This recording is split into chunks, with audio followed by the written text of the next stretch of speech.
Hello, teacher? May I come in, please? I need to talk to you.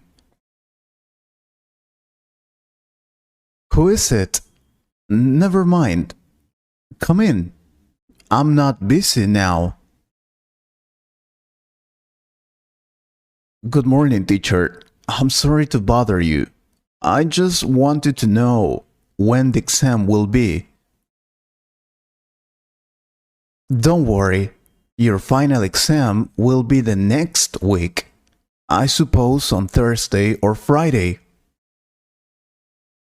All right. Thank you. I will study hard to get a good score. Take care. Maurice, wait a minute. Are you okay? You look a little down. What happened?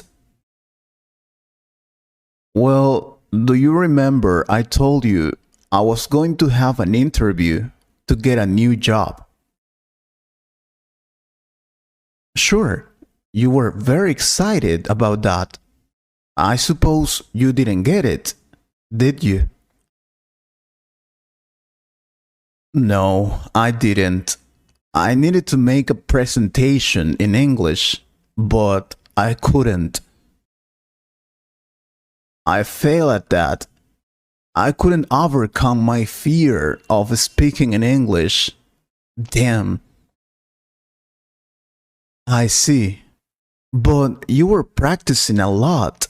I remember I even helped you with that. I know, but I couldn't.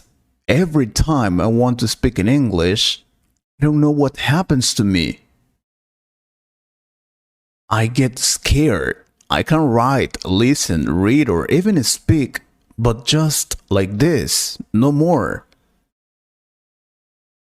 When I have to speak in front of other people or make an important presentation, I just can't. Don't worry, you're learning English, and that's part of that process.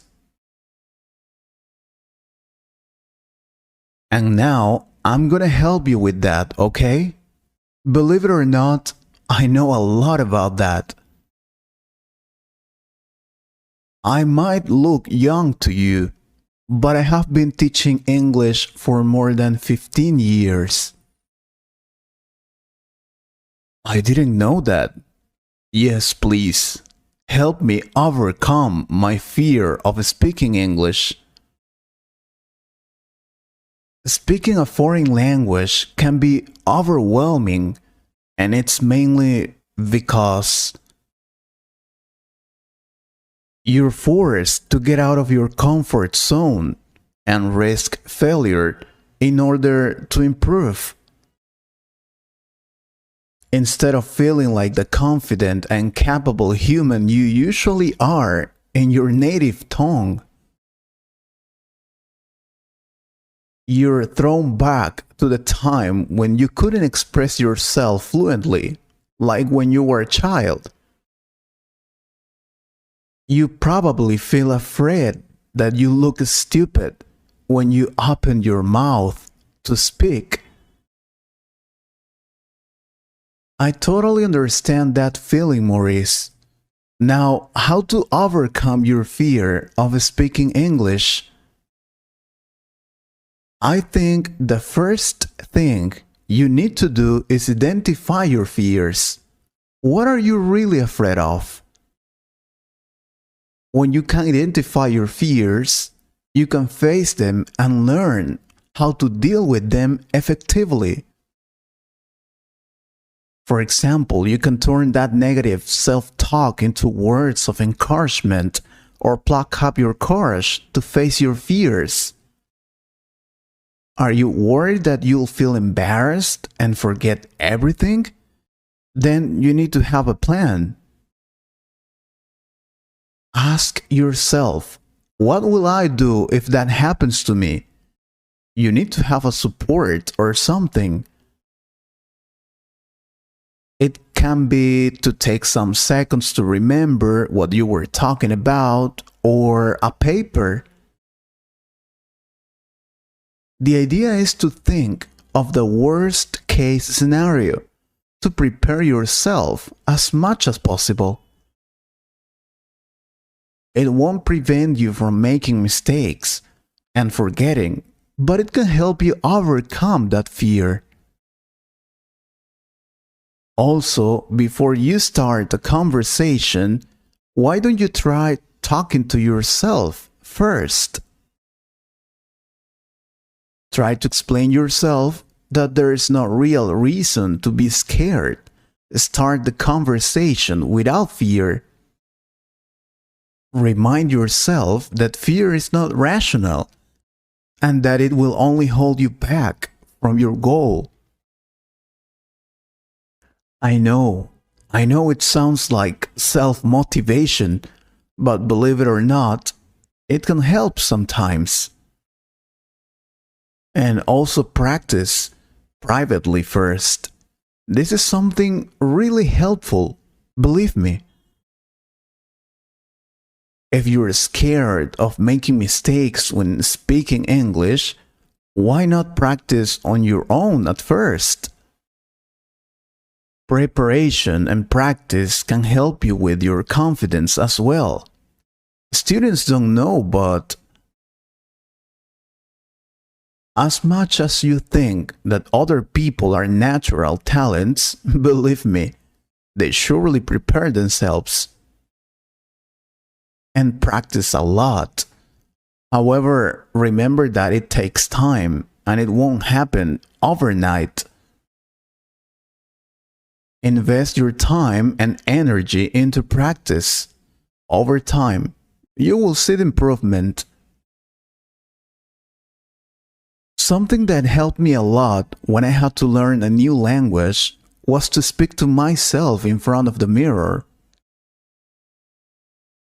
I asked and answered myself. I know, I know it sounds crazy, but it helps a lot. And if you have friends or relatives who speak English or who are also learning English, then ask them to practice with you. That's a great way of practicing this language. But I don't have many friends who speak English or relatives who study English. Then why don't you try to find some friends online? Nowadays, we have internet. You can join a language learning community. There are a lot of them on internet. What better way to improve your language skills and gain peer support than by joining a friendly community? There are countless English learning communities on YouTube and Facebook. Just search and find a group that suits you best. Oh, this is something really important. Speak slowly, please. If your level of English is not advanced, why pretend that it is? Sometimes we just want to show off in front of other people and speak very fast, just to show that we can speak English really fast. But if you do that, you'll probably make mistakes. Speak slowly. This gives you more time to think through what you want to say. It will calm your nerves and will help develop your fluency. Seriously. You'll also create a positive impression, which can help you build relationships more easily. Whenever you communicate in English, make sure you smile, speak slowly, and have a friendly and open expression on your face. Then, over time, you can speed up your speech. And related to that comes the fact that you need to be calm when you speak in English. When you're feeling stressed, hormones flood your body to prepare you to fight or flight. Blood gets diverted from your brain to your muscles, and as a result,